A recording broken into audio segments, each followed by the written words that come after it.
Shalom Israel, Shalom, Shalom. Brother Naquan, watchman for Israel, coming back at you with these precepts. And then at the cold cut, giving, of course, all honor and all glory to Yahweh. By Shema Mashiach, Kumalak Yabushai, double honors of the elect elders of the house of David. That's been in this truth for decades and decades, patiently waiting for the second coming of Mashiach, Kumalak Yabushai. Already mighty Shalom to the mighty men of the Most High God who are out there on the highways and byways, pushing this truth, magnifying the ministry, presenting their body as a living sacrifice, and doing all things for the elect's sake, and magnifying the name of the Lord, Yahweh Bashem Yahushua, Shalom, Shalom. Shalom to all of the men that may not be out there in the highways and byways as of yet, but they're working on it, they're studying, they're praying, they're fasting, they're being diligent, and they're abounding in the work of the Lord, Shalom, Shalom. Shalom to all of the Aquath out there, the sincere sisters out there, holding it down in the households, and reverencing the husbands, being submissive, being diligent, and moving in the spirit of our righteous foremothers. Shalom, shalom. Shalom to everybody tuning in live. Eliyahu Ben Yamin, HBKN, Nahum Yasha'Allah. Shalom. We got Next Israel, Rocco Merriweather, Yara 12 Stones, T Sellers, Divash Branch, Micah Allah, 12 Yasha'Allah. Shalom. Salah Judah, Jades Delphius, right? Or Delaphus Salakia. And shalom to everybody else tuning in and will tune in, most I willing. The topic of this cold cut is biblical history and the fathers of the promise and the holy patriarchs, right? Biblical history, the holy patriarchs and the fathers of the promise. Now, we often go into deep into prophecy. We go heavy into prophecy. We speak about measuring the times often. We speak about the signs of the end of the world and the tokens that Yahweh Bashem Yahushua has in store for us and what we begin to witness now, right? We see World War III on the brink of happening. We see what's going on with China, Taiwan. We see pestilence, right, with various diseases going on. We see stores closing down. We see businesses liquidating and firing all of their employees or furloughing them or letting them go. We see storehouses becoming empty shelves. We're watching prophecy unfold, earthquakes, and even citizens overthrowing their government. But also, we want to go into that history too. It's good to go into that history. The Lord said in Sirach, let me get this real quick, which we'll touch on, right? Ecclesiasticus chapter 5. We have to know that biblical history, right? The Bible is a book of history, prophecy, and many things, right? Ecclesiasticus 5:15. Be not ignorant in anything in a great matter or small. So, brothers and sisters, you should be well-rounded in terms of knowledge. You don't want to just be one-track minded and all you know is prophecy and you don't know any history, or all you know is history and you don't know any prophecy, or all you do is study Hebrew but you don't know any laws and commandments, or all you do is study the law, statutes, and commandments and you don't go into the etymology of words, or neither do you exercise charity or alms or anything, man. So you want to be manifold and tap into the many different branches of this truth, man, being under the shadow of Yahweh Bashem Yahushua, right? So you don't want to be ignorant in anything. And we are commanded as a nation of people to remember our forefathers, right? You have entire chapters about praising great men, right? And we're going to touch on the holy fathers or the patriarchs. This may be an ongoing series. I may decide on what fathers I want to touch on. Do I want to touch on Abraham, Isaac, and Jacob? Do I want to touch on Enoch, Methuselah, and Noah? Do I want to touch on Judah and Joseph? And we want to go into the law and go into that history, right? Psalms chapter 77:5. I have considered the days of old, the years of ancient times. So when you read about the things in the ancient times, like Yahweh Bashem Yahushua said through the Apostle Paul, and whatsoever things were written aforetime were written for our learning in Romans 15:4, right? So things written aforetime is written for your learning, that through patience and comfort of the scriptures, you might have hope. So here you are reading what's going on in Genesis, reading the Torah, reading Exodus, Leviticus, Numbers, Deuteronomy, various other books in the Old Testament, and you're reading about the great things these men did, what made these men acceptable in the eyes of the Most High. And you may see some of the traits that these men may have done that the Most High was displeased with. And now you move in this truth, trying not to repeat the same mistakes that our forefathers made. So you have to consider the days of old, right? And call to mind, why was Abraham called a friend of the Lord, right? Why was Jacob accepted by the Most High? What made Isaac one of the fathers of the promise, right? And you want to go through that history and read, man. These are your forefathers. The Bible's not just a book about intercontinental ballistic missiles, man. It's not a book just of chariots, right? And getting beamed up in visions and dreams. Yes, that's part of this word, but it's manifold. You got to eat the whole roll in this thing, man. Right? So even King David said, I've considered the days of old. As a king on his throne, he's thinking about the days of old. As a man set up by the Most High God to govern the Most High's chosen people, it tells you where his mentality was. He's considering the days of old and the years of ancient times. Verse 6, I call to remembrance my song in the night. I commune with my own heart. That's meditation. And my spirit made diligent search. So your spirit wants to make a diligent search when it comes to finding out the works of the Most High, right? Now I want to go to another quick precept.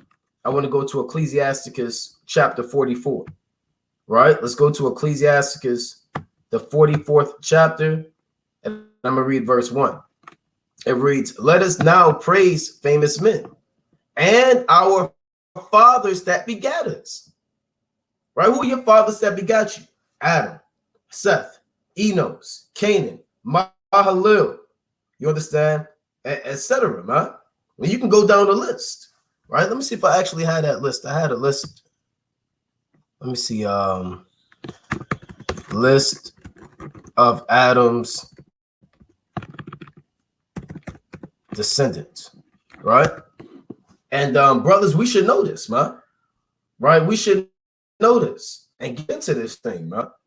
You know, the so-called white man, he makes you know all of his forefathers and who's the son of this president and who King George was. I remember learning about that in the white man school, man. King George, King Henry. You know, now, some of those guys was Jakes, but a lot of them that came up was Edomites, man.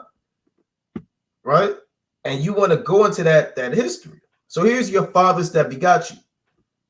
And really, we're going to go into it. Right? So, Salaki, you got Adam. See if this loads up. Seth, Enosh, Canaan, Mahalalel. I want this to be a little bit more clear. Right? All right, here you have it. Adam. Now, Adam is the son of the Most High God. Right? He's the original son of the Most High God on the earth. Right? I'm not going to focus too much on Adam right now, but I just want to, because we cover Adam a lot. We've covered Genesis and who this man was. Right? So Adam, Cain, Abel, and Seth. Now, out of Seth came the sons of God. Out of Cain came the children of the wicked ones. Right? So you really had three types of nations back then. Before you had Edomites, before you had the Moabites, before you even had Israelites, before you had Cushites, you had three nations or three classifications of nations. Those are your sons of God. Those are your sons of the wicked. And you also had the children of men. Remember, when you go to Genesis, the 5th chapter, you had many people on the earth at the time. Contrary to Christianity, where they tell you there was just Adam and his woman Eve, man, walking around with a loincloth on in the middle of the garden. Right? Genesis chapter 5 and 1. This is the book of the generations of Adam and the day that the Most High created man. And the likeness of the Most High made he him. Male and female created he them and blessed them and called their name Adam. Right? So like and called their name Adam and the day when they were created. So you see how the Most High created male and female. Right? And he made them in a great multitude. Now, remember, the Lord always has a chosen. Right? The Lord always has a chosen. So out of all of the chosen, out of all these men and women he created, there was a chosen Adam. Right? And out of Adam's descendants, those became the bloodline that the Most High began to deal with. Now, this may be a review for a lot of brothers, but you got brothers that first come into this truth. You got sisters, and this also is a refresher. Right? You have to be refreshed. And the Lord said, your time that you be teachers, you need that one teach you again, right? Which be the first principles of the oracles of God in Hebrews 5 and 12 on down. And have such as need of milk and not strong meat. So we have to touch over that milk again, right? When you go to the book of Luke, Let's go to St. Luke, right? Let's go to St. Luke, the 3rd chapter. And we're going to touch on the sons of the Most High, our holy forefathers, right? This is St. Luke chapter 3. And brothers should really know that, man. You know, you brothers that want to challenge yourself, push yourself to know that, man. Adam, Seth, Enos, you understand? And go through the list, man. Canaan, Mahalalel, Jared, Enoch, Methuselah, Noah, right? And challenge yourself.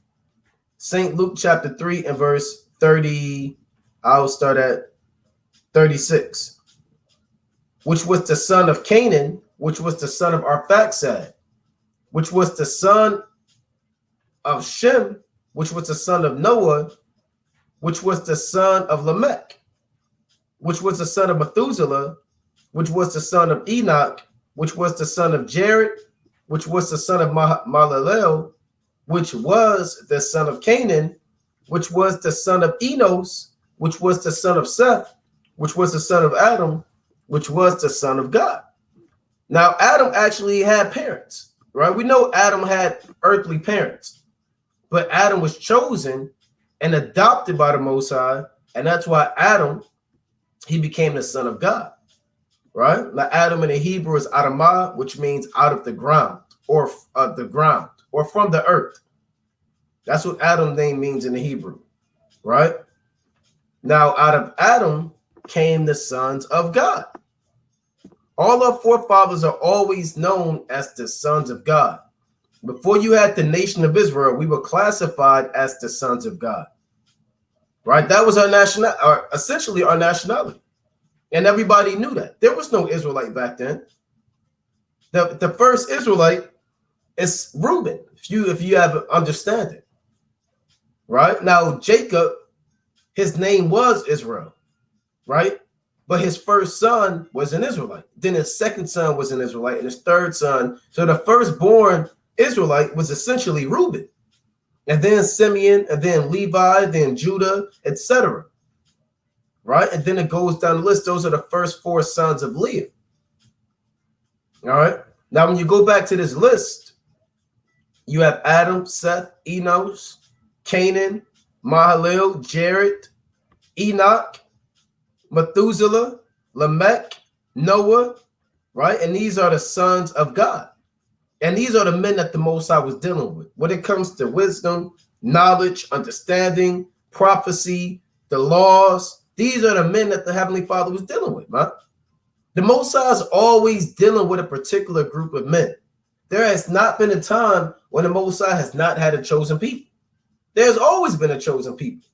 You know, even the Apostle Paul said, let me get this in Romans chapter 11, right? I have reserved for myself 7,000 men, right? Romans chapter 11 and verse 1. I say then, hath God cast away his people? God forbid, for I also am an Israelite of the seed of Abraham of the tribe of Benjamin. That's the Apostle Paul speaking. The Most High hath not cast away his people, which he foreknew. What ye not what the scripture saith of Elias, how he maketh intercession to the Most High against Israel, saying, Lord, they have killed thy prophets and digged down thine altars, and I am left alone, and they seek my life. And Elijah thought that he was alone in this thing, and it was him against the world. But what said the answer of the Most High to him? I have reserved to myself 7,000 men, which is just a certain number, not literal, 7,000 men who have not bowed the knee to the image of Baal. So there's always going to be an elect. There's always going to be a chosen people who are not going to serve the spiritual demon Satan. And during the time of Genesis, it was these men, right? Let's pull up the timeline again. It was these men. These are the men that the Lord reserved that did not bow the image of Baal, right? And really just a spiritual demon Satan. Because Baal is just an idol, you know? So these men aren't serving, these men Cain, Enoch, Irad, Mahujael, Methuselah, Lamech, Jubal, Tubal, Cain, and it was off. Now you can say, well, how do you know they was off? Because Cain was off. Cain was off. Enoch was off. These are the sons of the wicked right here. Right? So right now we're dealing with the sons of God, but also you had the sons of the wicked. And they were created to be adverse. There's always going to be a duality with the Most High. You're going to have polar opposites, right? You're going to have hot and cold. You're going to have warm. It's like you're going to have a night and day, sun and the moon, right? You're going to have these different dualities in the Bible. The Lord said in Sirach, the 33rd chapter, right? Look upon all the works of the Most High, so that they are 2 and 2, right? One against Salakia. They are 2 and 2, one against another. Right, Salaki, bear with me. This is Ecclesiastes chapter 33 and verse, I'm going to get straight to the point, 14. Good is set against evil and life against death, right? So it's the godly against the sinner and a sinner against the godly. So look upon all the works of the Most High. And there are 2 and 2, one against another. You see that? Like we brought on hot, cold, light, day, good, evil, bad, good, righteousness, wickedness, being on fire and being cold. And even the works of the Most High dealing with man, there are 2 and 2, one against another.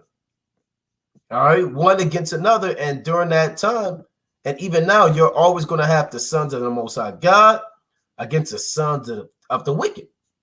You know, the children of the wicked. And we'll go into the children of the wicked on another day, right? And who these men are. But right now, we're going to touch on the sons of God, right? And we're going to deal with them. So Adam, Seth, Enos, Canaan, Mahalalel, Jared, Enoch, Methuselah, Lamech, Noah. That's why Sirach chapter 44 and 1 says, let us now praise famous men that begot us. Let's go back to that. Right, this Ecclesiasticus chapter 44 and verse 1. Right, bear with me 1 second. Right, we're going to go to Ecclesiasticus chapter 44 and verse 1. It reads, let us now praise famous men and our fathers that begot us. The Lord hath wrought great glory by them through his great power from the beginning. Such did bear rule and kingdoms, and men renowned for their power, giving counsel by their understanding and declaring prophecies. So you have entire chapters dedicated to your forefathers.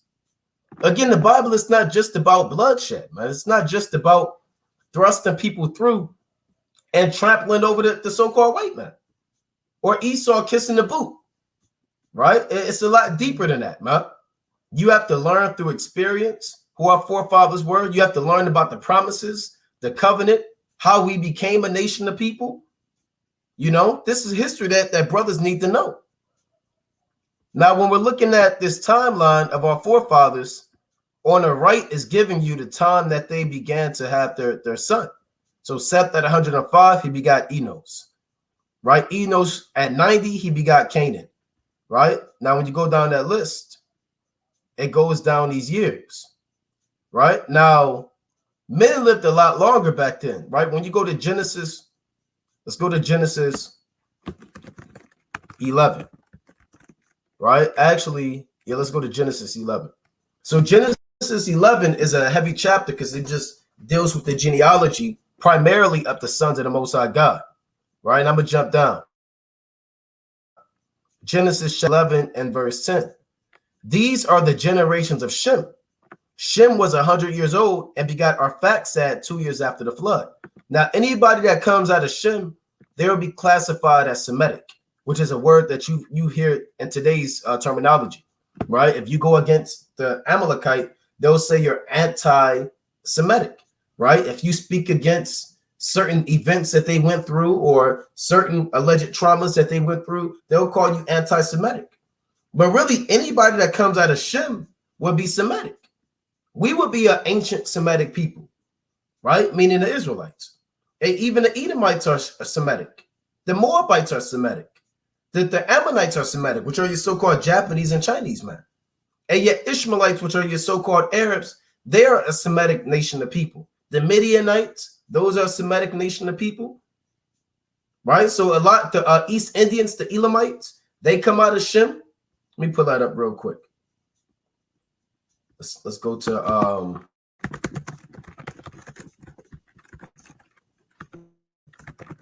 right, Shem family tree. We'll pull this up. Right, we'll pull this up. So here's a family tree of Shem in the Bible. Now Shem is one of the sons of Noah, right? And he is the son that the Most High was dealing with, right? Remember, Noah had 3 sons, Shem, Ham, and Japheth. Let's see if I can get it good. Here you have it. So the Hamites aren't a Shemitic people. If you come out of Ham, then you're not Semitic. If you come out of Japheth, you're not Semitic. You have to come out of Shem to be called a Shemite, right? And being out of Shem doesn't make you chosen, because Shem had 5 sons, right? And you have to come from a chosen bloodline to be the race, for lack of better terms, that the Most High is dealing with. Let's see if I can open this up in a better light. Still a little blurry. All right, bear with me. See if I can get this. Type this in one more time. All right, worst come to worst, you can look it up, right, and go into it on your own. So let's pull up the Shem family tree so brothers can see this. All right, here you have it. Genealogy of Shem. Right, it's a little blurry, but it's not hard information to find. Here's another one. This is a little more clear. So Shem had 5 sons: Elam, Ashur, Arphaxad, Lud, and Aram. Now remember, Shem is important because out of the sons of God, Shem is who the Most High chose to deal with, right? When you go to Genesis, I want to open up another blue letter, right? Let's go to Genesis 9. Let's go to Genesis 9.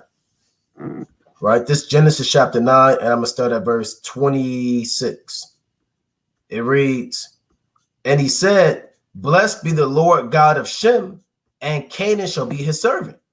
The Most High shall enlarge Japheth, and he shall dwell in the tents of Shem, and Canaan shall be his servant." So the Most High elected Shem to be the chosen, just like he elected Noah, and he elected Noah's father Methuselah. Right? I mean, Salakia, Lamech. And Lamech's father, Methuselah. And Methuselah's father's Enoch. Right? And Enoch's father, Jared. So the Most High had Shem as the chosen. And Canaan wasn't accepted. Hamites weren't accepted. This is what the Most High chose.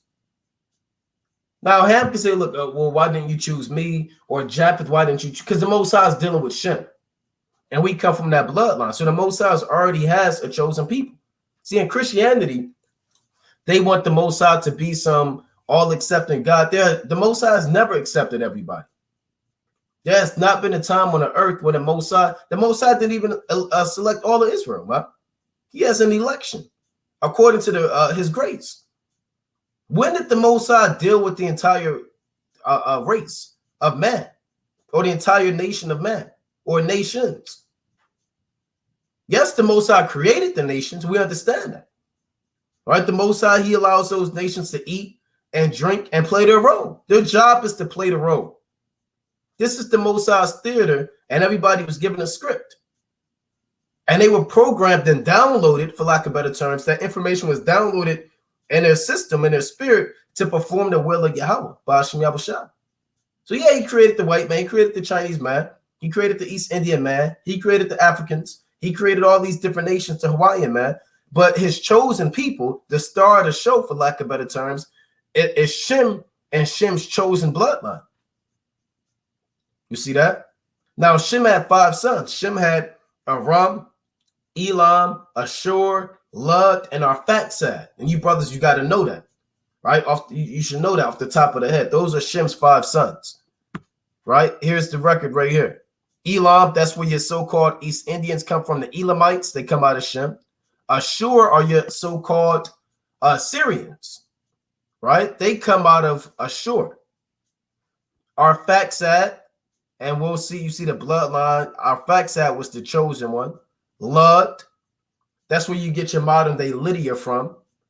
And Aram, right? So you have the Assyrians out of Ashur, and Aram is where your Syrians came from. So you have the Assyrians and you have the Syrians. Those are two different nations of people. And that's where you get Aramaic from. People say, well, the Lord spoke Aramaic. No, the Lord spoke Hebrew. Aramaic was a dialect, for lack of better terms, of the Hebrew that was spoken by Aram and his sons. Because as nations grow and nations expand, dialects and different languages form. You understand? So they spoke a different dialect of the Hebrew tongue. Like you have Chinese and many different types of Chinese. You got Mandarin and you got other types. I don't know the other types, but you have other types of Chinese, man. You know, you have I can't think of the Cantonese. I believe Cantonese is a type of Chinese dialect. Mandarin is another one, and you have other ones as well. It's all Chinese, but it's different types. Like it's different types of Spanish. You speak Puerto Rican Spanish, it's different than Mexican Spanish. It's different than being from Spain Spanish, right? So that's where you get Aramaic from. I want to get a quick when you go to, I don't want to digress, but since we going into it, these forefathers, when you go to Genesis, the 31st chapter, you can see that, right? This is Genesis chapter 31 and this is Jacob and Laban, right? Genesis chapter 31 and 44. If you haven't read Genesis 31, check it out, right? Check it out and read it, and you'll see what's going on.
Oh my God.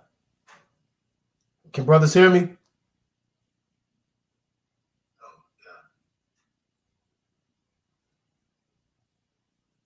All right, let me know if the sound is on.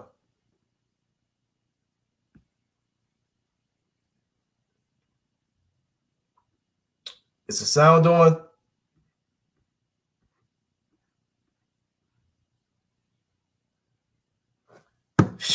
All right. All right. So we back at it, right? Salaki, we back at it. Right? Are we back? Brothers hit me up, man. I'm glad brothers hit me up because I'm not able to see the comment board or see, that there was no sound. So Salakia for that. I was getting into it. The last 10 minutes. Brother said they didn't hear the last 10 minutes or the last 7 minutes. All right, well, let me what I'll do, right? What I'll do is I'll go back 10 minutes and just see what was missed. All right, so I'll do that. Well, I'll go back to where I left off. Were brothers able to hear when I went into getting interactive in this thing? Were brothers able to hear when I went into Jacob and Laban and Genesis 31? Just say Khan if I went into that, or La'ah, right? Did brothers hear when I went into Jacob and Laban and the Aramaic and the Lashwa Quadash, La'ah? All right, so that's where I left off. All right, that's around 10 minutes ago. All right, well, all praise to the Most High. So let's get back into it. Right? So I'll leave the chat open so we can get into it. So when you go back to this, if brothers missed it, what I did cover, I was going into the sons of Shem. And as we went into the sons of Shem, one of Shem's sons was Aram. Aram, when you have 18 nations in the Bible, brothers know that. You have 18 nations in the Bible. One of those nations are the Syrians. The Syrians come from essentially Aram, right? That's why on a map of modern day, let's pull up a map of modern day Syria. Or Assyria, we'll do Syria Bible, right? On a Bible map, that's even better.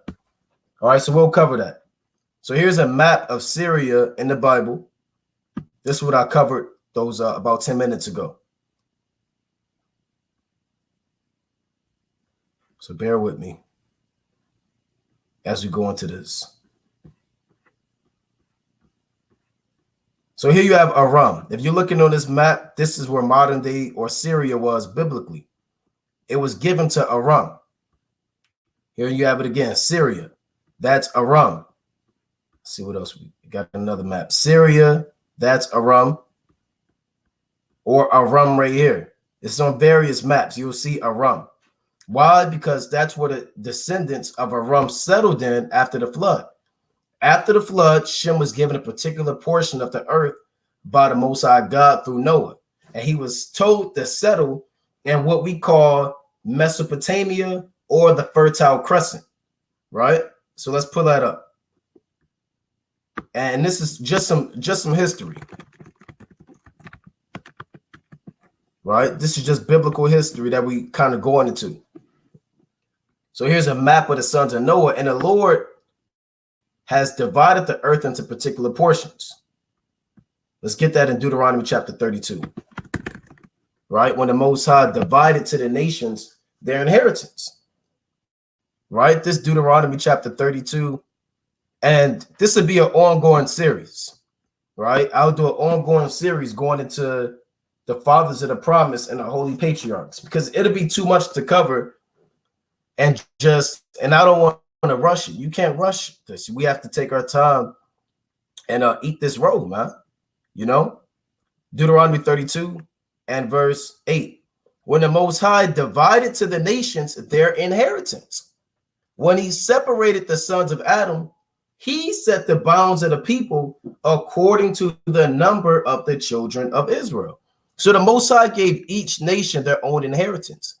Your inheritance is essentially a landmass, right? Yeah, we know your inheritance consists of what they call your culture, your language.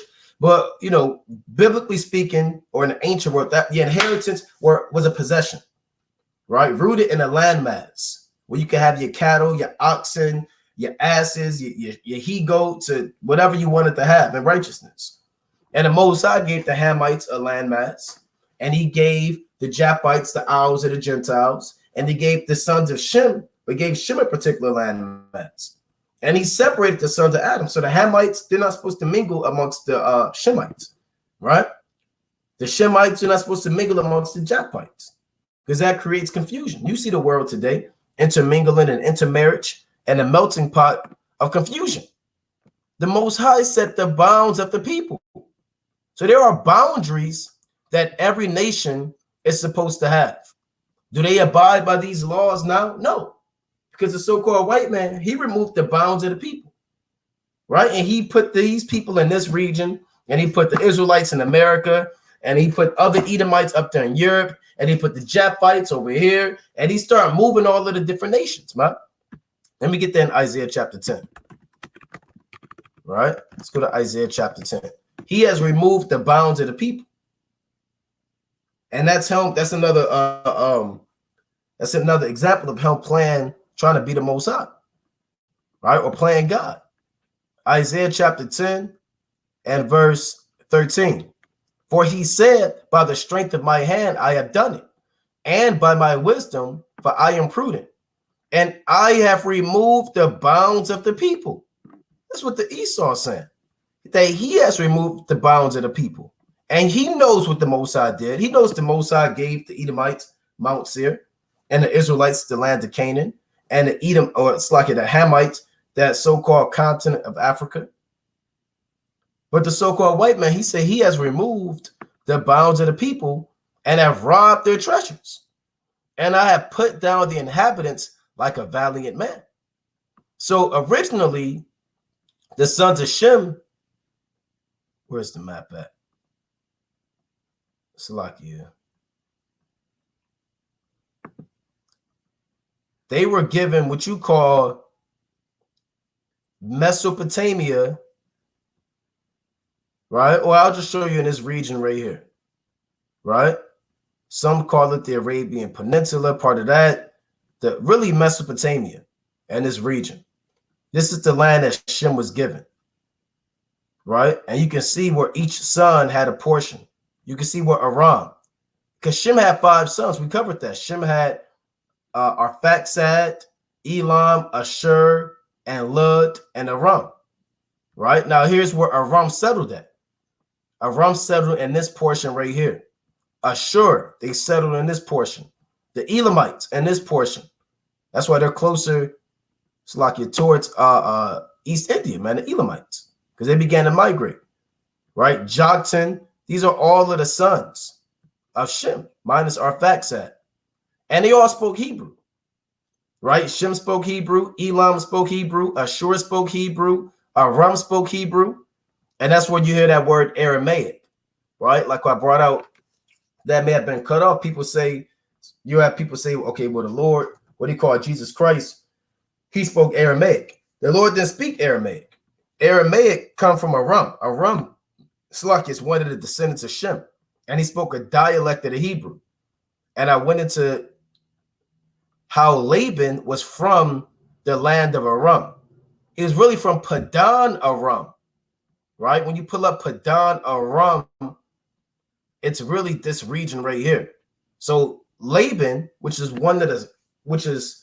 the son of Bethuel, and Bethuel is the son of Nahor, and Nahor is the brother of Abraham. He went up in this region right here, right? So we're going to cover that history. It's a lot of history. Let's go. I don't want to jump the gun. It's a lot of information. Let's go into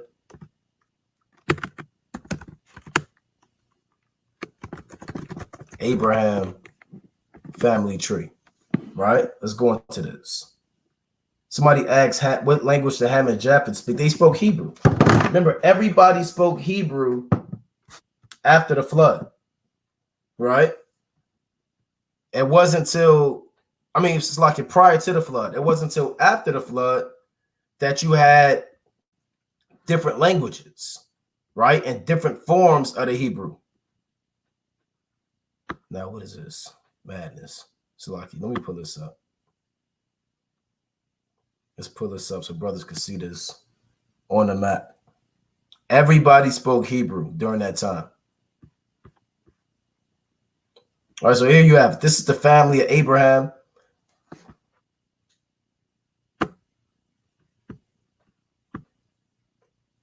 Whose name prior was Abram. And we know Abram means exalted father. That's what Abram means. Goes back to the Hebrew word Abba, meaning father, and Ram, meaning high or exalted.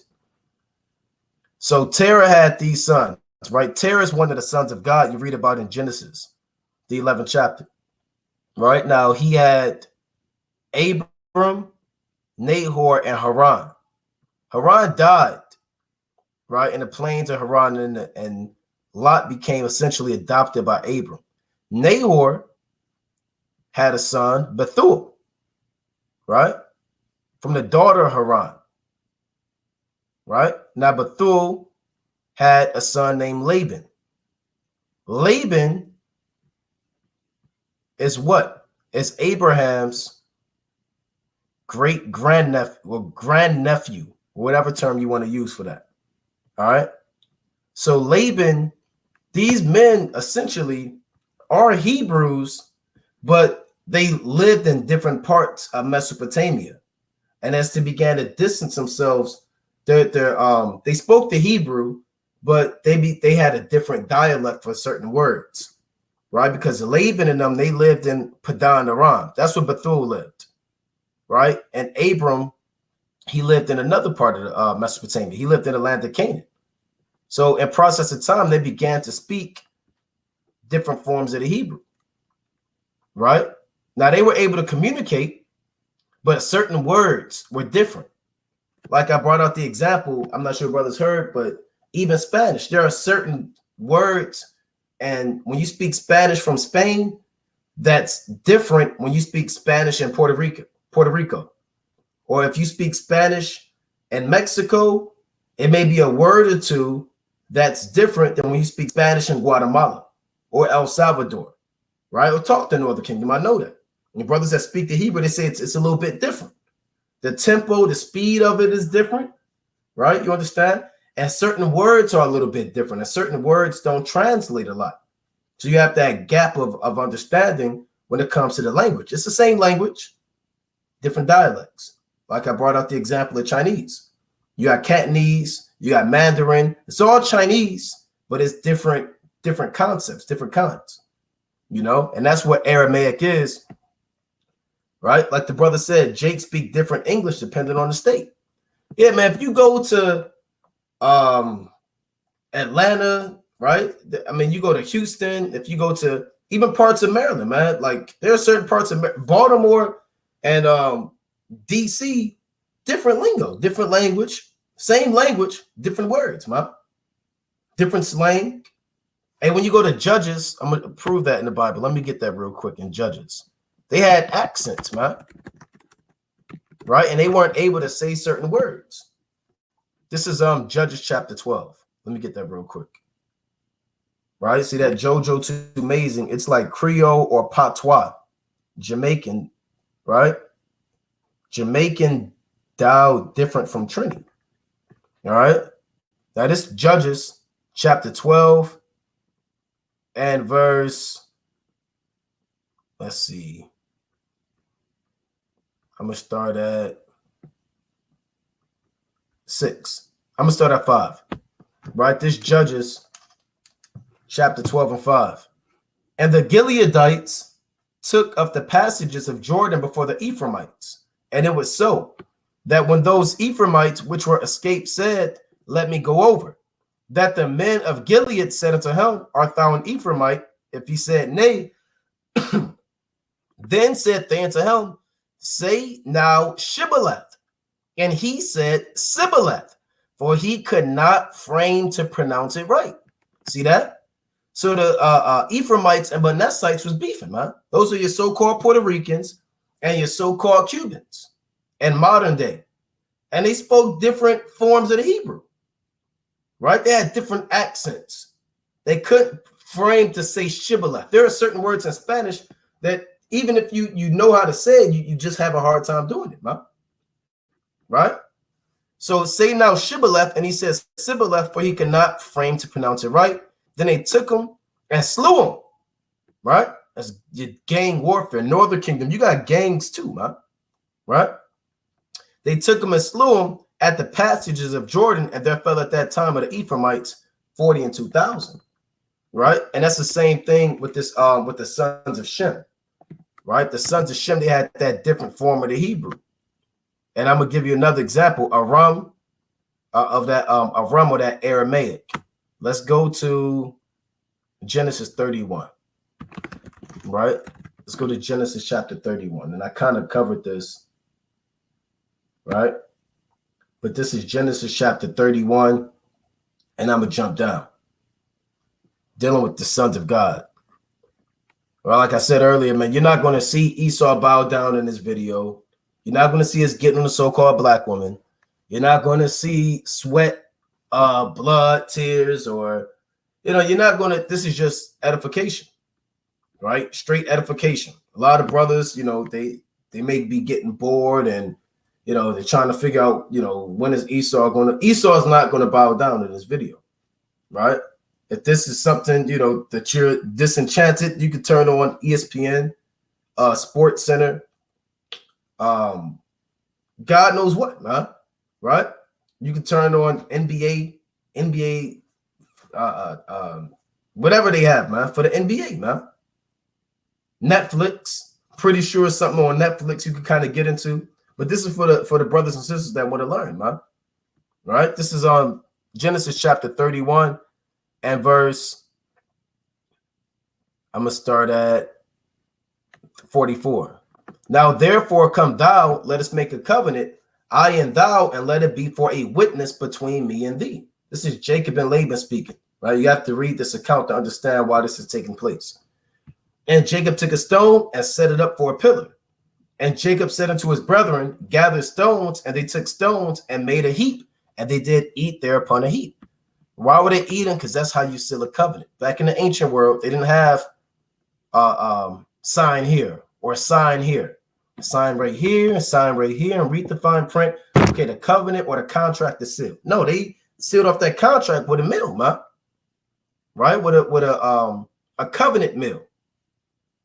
That's why in Exodus chapter 33 and Exodus 34, you read about Moses and the 70 elders eating the meal, right?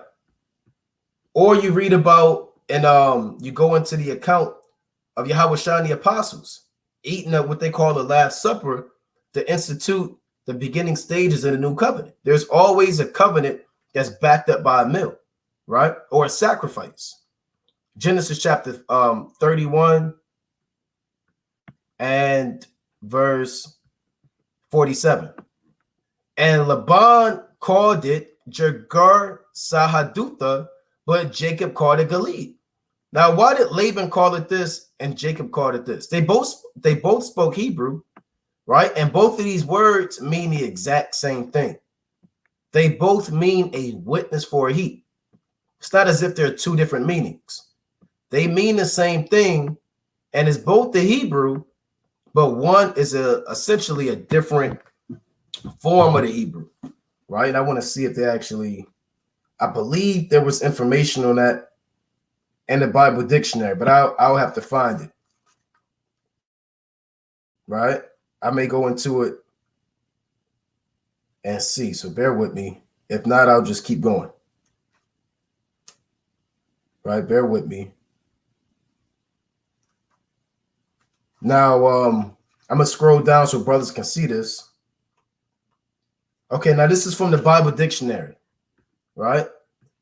This is from the Bible dictionary, Zondervan Compact, this page 51 for Aramaic, right? Aramaic, a Western Semitic language closely related to Hebrew, which developed various dialects. Genesis chapter 31 and 47, which we just read, calls attention to Laban's use of Aramaic in contrast to Jacob's use of Hebrew. That Aramaic had become the language of Assyrian diplomacy. It's clear from 2 Kings 18:26, Isaiah 36:1, right? Also, that Aramaic and Hebrew were so different that the people of Jerusalem did not understand the former, right? And some of them did, some of them didn't, right? When you read, I'm not going to really go, I may go into it, but when you read about the king sending men to Hezekiah, you read about the men saying, speaking to us in the Jews' language, for we understand it.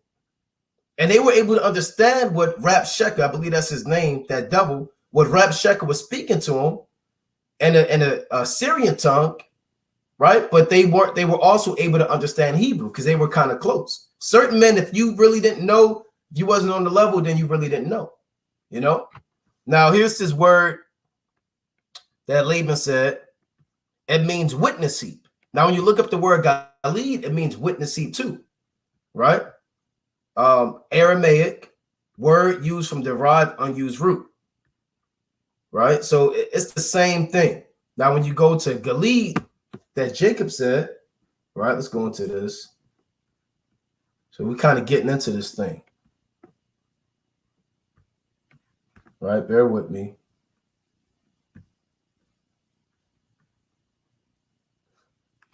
Right?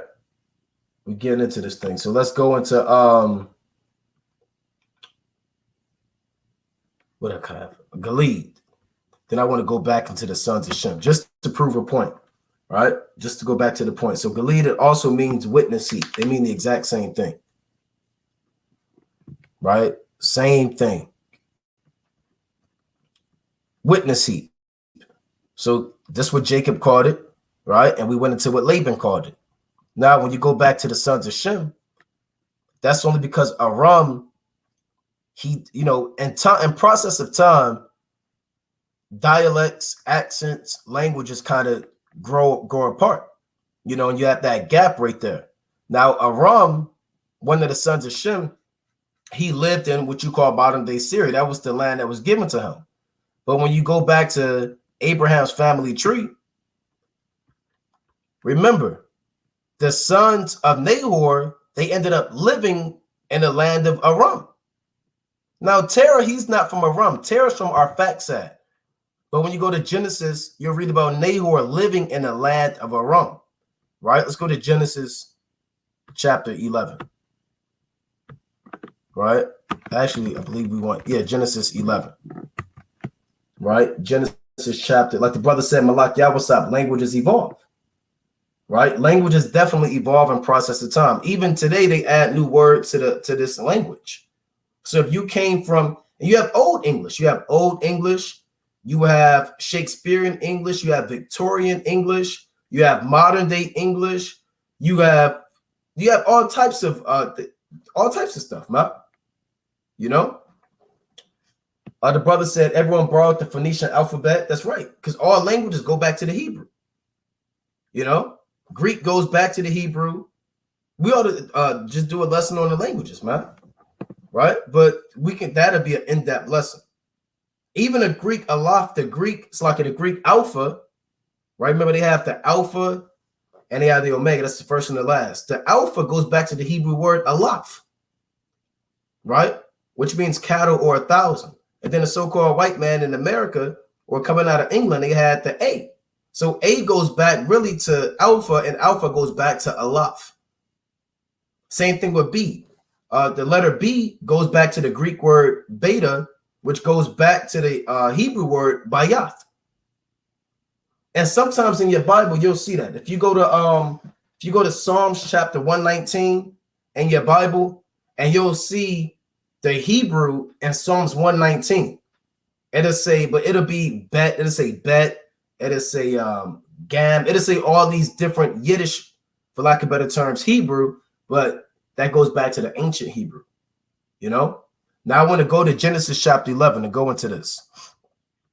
This is Genesis chapter 11, Salakia, and verse 24.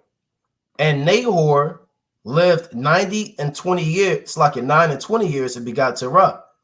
And Nahor lived after he begot Terah and 119 years and begot sons and daughters. And Terah lived 70 years and begot Abram, Nahor, and Haran. So Abram had 3 brothers. Now, Abram's name in the Hebrew is Abaram. Abba meaning father, and Ram meaning exalted. That's why you have Rams or the Rams in the Hebrew. They still have their ancient name. And they live high up in the mountains. That's what they're called. Really, they're called Aram in the Hebrew. When we say Aram, they live high up in the mountains, high up in the hills. You understand? And they live high in elevated lands. That's what they're called Rams, because Ram in the Hebrew, it means high. So when Adam saw that creature, he named it Ram. He said, it looks high. I'll call it that, man. So that's one of the few creatures that still has its ancient Hebrew name, you know, that still carries that name that the Most High gave. And there's a few others, you know, when you dive deep into it. But let's read on. Slocky, bear with me. So that's Abram, Nahor, and Haran. So Abram had 2 brothers, right? Reading on. Now these are the generations of Terah. Terah begot Abram, Nahor, Haran, and Haran begot Lot. And Haran died before his father Terah in the land of his nativity in Ur of the Chaldees. And we've done in-depth cold cuts going into Ur of the Chaldees. This is where Terah lived at. This is the land of their nativity. So your forefathers are essentially from Ur of the Chaldees. So that's where the descendants of our Faxad and Terah lived in. So when you pull up the map of Shem, where's the map of Shem in the Bible? See, I had to pull it up. So Ur of the Chaldees is south. It's down here. Right? It's actually, I'm going to pull up a better map.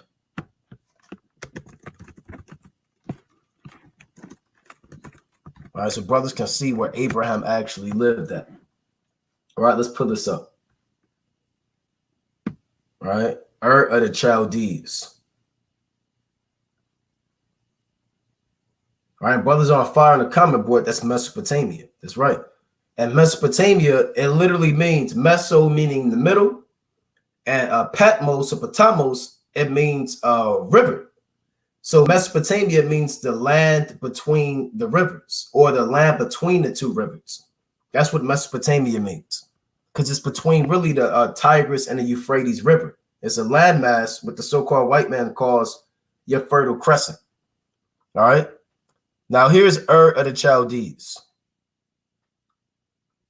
And we went into how the different sons of Shem were given these different lands. Let's see if I can pull this up. Right, and I love going into this, man. I love going into the history, the timelines, the maps, the genealogies, the records, right? You got to get into this thing, man. So Ur of the Chaldees. Here's a map. All right, let's see if I can scroll down a little bit. So the ark settled in Mount Ararat, right here in present-day Turkey. And the sons of Noah dispersed and repopulated the earth. The sons of Shem didn't have too far of a journey because they stayed in the same region, right? What scholars call the Fertile Crescent or Mesopotamia. The sons of Shem, they settled in Aram, Elam, and this region over here. And we're dealing with Ur the Chaldees. This is where Terah and his father settled. They settled down here, right? In Ur the Chaldees. You had Sumerians during that time, Akkadians. You had all these different nations back then, some Shemitic and Hamitic nations. So Abram was from Ur the Chaldees. Let's get that in Judith. Right? Let's go to Judith, the 5th chapter. And you can prove that biblically, man. Right? Let's go to Judith, chapter 5. And I want to go to verse 1. Right? This is Judith, chapter 5 and 1. I'm going to get straight to the point and read verse 6, I believe. Judith 5 and 6. Here's Achior the Ammonite giving Holofernes our history, because these heathen know our history better than us. When Holofernes asked, I'm gonna read up. right? This is Judith 5 and 3. So when you read Judith, which I'm not going to read the whole book, you read about Holofernes having everybody submit to him. Everybody submitted to him except us. He asked his top men, who are these men that won't submit to us? Does anybody have any intel on this nation of people? Right? And one of his men answered. In verse 6, he said, this people are descended of the Chaldeans or the Chaldeans. Right? Not that we are the bloodline of the Chaldeans, but we come from men that lived in Chaldea. Now, there's a book. I know the brother Yakar has it. I have to find it. If I had it, I'll pull it up. There's a book that says Abraham. Most I wouldn't, like I said, this is going to be a series. So if I go into the history, I'll pull it up. That says Abraham looked just like a Negro. Right? I'll see if I can find. There's a book. I can't think about the actual book, but it says Abraham had the resemblance of a Negro, and he lived amongst the Chaldeans. So Abraham had a woolly beard, woolly hair. Right? He lived amongst the Chaldeans. Man, he couldn't have been a so-called white man. Right? If you look up now, Abraham, right, to humor ourselves, let's type in Abraham and see what the white man, so-called white man, gives you. Who's the Edomite, according to the Bible? Let's see this madness. I know it's going to be complete. Look at this. This is sickening. Look at Abraham. Right? Does this man look like he lived amongst the Chaldeans? No. Right? No, this is not Abraham. Look at this. Looks like John Travolta. Right? And got Isaac with his butt out to the side. Right? Off. Look at this. You got Abraham. So this is Abraham with no hair on his head, huh? No beard. No hair. With a damn toga on, man. And clean-shaven angels with no golden girdle. They got Abraham dressed like the Fred Flintstone and Barney Rubble, man. Did Abraham dressed like Fred Flintstone? No. So Abraham was a dark-skinned man, man. Everybody in that region back then were a dark nation of people. And everybody knows that. I don't even have to go too deep into that. Everybody knows those people are a dark nation of people. All right, I'm gonna see if I can actually see if I can get that.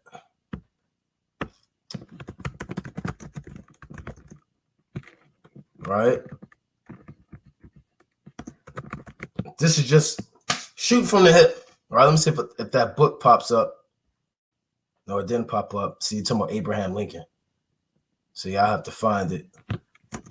All right, let me just try one more thing. All right. But yeah, he's a dark-skinned man. And his son Isaac was a dark-skinned man. The ancient black Hebrews. I have to find it. All right, so let's go back to it. And we're gonna go back to it. This is I left off the Chaldees, right? And Judith chapter 5. So Judith chapter 5 and 6. This people are descendant of the Chaldeans, and they sojourned heretofore in Mesopotamia, because they would not follow the gods of their fathers, which were in the land of Chaldea. So Abraham's forefathers, they were going off. So that's why the Most High chose Abraham, right? Because his forefathers started to go off being influenced by Chaldea, right? By these so-called gods of these other nations, right? Let me pull that up. We read it in Genesis 11, right? Genesis chapter 11. Let's read it again. 11 and 31. I'll jump down. And Terah took Abram his son, and Lot the son of Haran his son's son, and Sarai, his daughter-in-law, his son Abram's wife, and they went forth with them from Ur of the Chaldeans. So Genesis really doesn't tell you why they left, but Judith is making it known. In the book of Judith, we left because Terah and his it's like Terah's fathers, Nahor and those men, they were going off, man. You know? And the Most High wasn't dealing with them, so they left that landmass and went to another part of the earth, went into Mesopotamia. Now it even tells you, I'm gonna read on. For they left the way of their ancestors and worshiped the God of heaven, the God whom they knew. So they cast them out from the face of their gods. And they fled into Mesopotamia and sojourned there many days. And we brought this out before, that actually Abraham and his father Terah, they had to flee. They fled into Mesopotamia. And they were cast out from the face of their gods. You know? So we had to kind of get out of that region of Ur the Chaldees because it was getting bad. The details aren't really explained about what's going on in Ur the Chaldees, but we can, what's the word I'm looking for? Extrapolate and read between the lines and see what we experience and there's truth and what our forefathers, the prophets, experienced. And we know damn sure what Abraham was dealing with, man, in Ur the Chaldees. Ur the Chaldees was like New York City, right? It was like LA back in the ancient world. It wasn't just like a city with a few huts, man. Ur the Chaldees had universities, had temples. It was probably the most populated city of its time. And imagine you being righteous and keeping the commandments. They're either going to kill you there or cast you forth. Right? That's what happened, man. Let me pull this up. I got a lot of information. We got a lot we're getting into. Let's see. Ur the Chaldees. I wonder if they're going to cover more. Okay, that's just the map. Let's see. There was actually a site that I used to use a lot. I'm not sure if they took it down, but it's from biblical geography. Right? Now let me pull this up real quick. All right. Just to give brothers an understanding on where Abraham had to leave from. Or it was cast out, essentially. He had to flee. Let's see. Bear with me. See if they give you some information on it.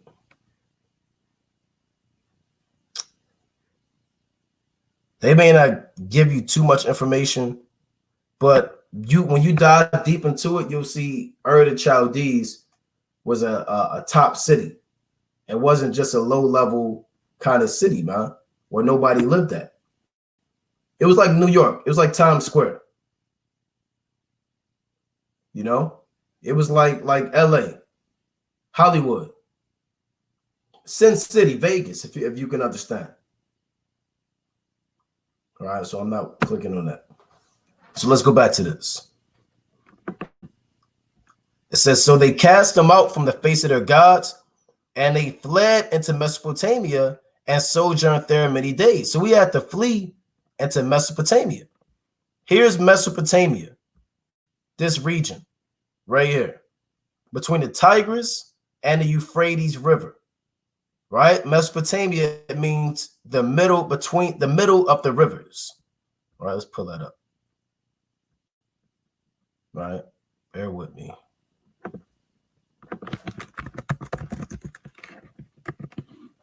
Just so brothers can get that history.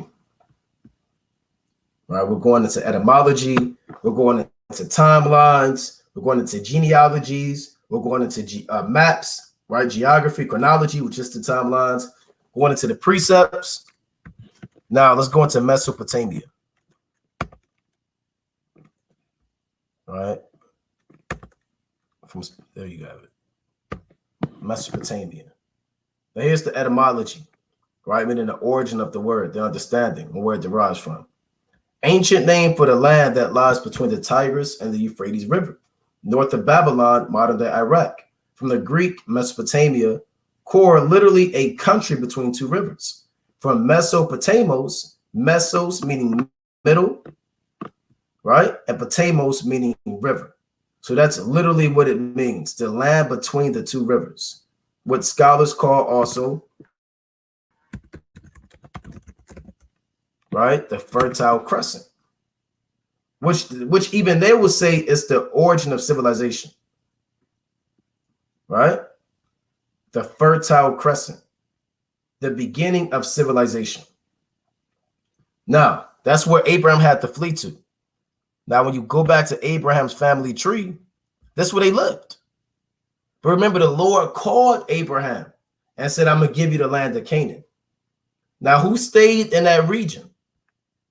Abraham's brother, Nahor, and Bethuel, right? They all stayed in Mesopotamia up here in this region right here, right? And that's why when you go into Padan Aram, or the journeys of Jacob, rather, right? Let me pull up the map of Jacob's journeys. You see that Jacob, when he had to get his wife, Rachel and Leah, he traveled up north to Mesopotamia, Padan Aram, because this is where they fled to. So once Terah fled from Ur the Chaldees, he went up north into Mesopotamia, right? So they fled from Chaldea, right here on this map. They had to flee because they were catching hell, right? Because they didn't want to serve those gods. And they had to flee past Babylon into Mesopotamia, right? And this is where Bethuel, and they went into Haran, and Haran died in Haran.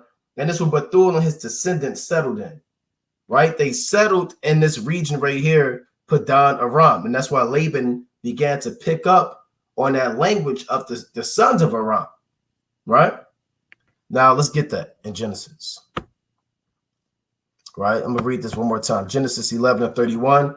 And Terah took Abram his son, and Lot the son of Haran his son's son, and Sarai his daughter-in-law, his son Abram's wife, and they went forth with them from Ur of the Chaldees to go into the land of Canaan, and they came into Haran and dwelt there.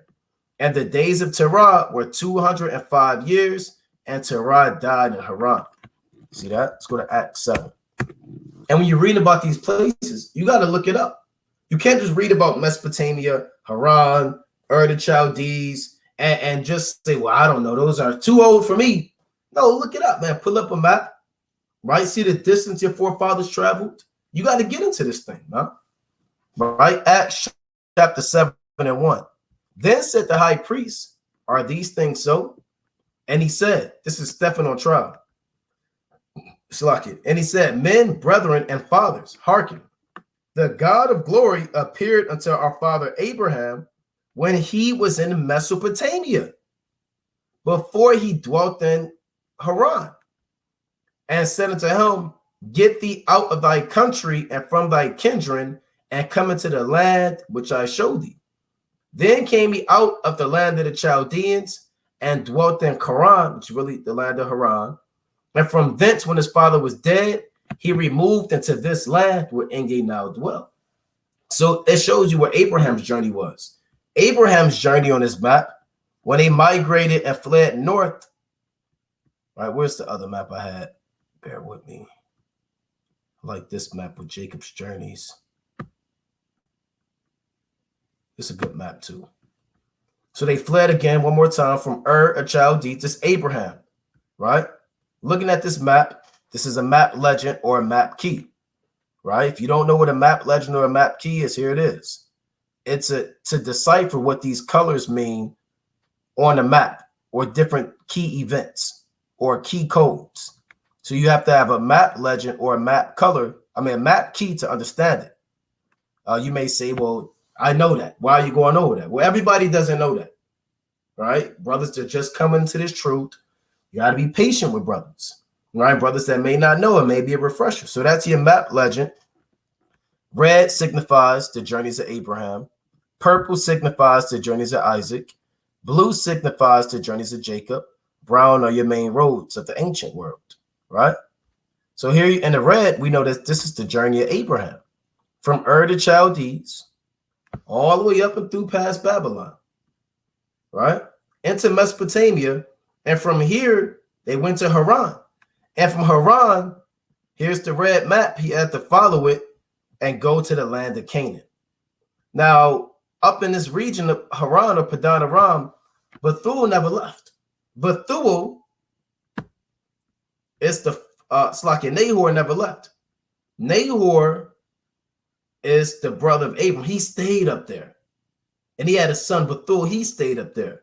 And Laban stayed up there. They all stayed up in this region.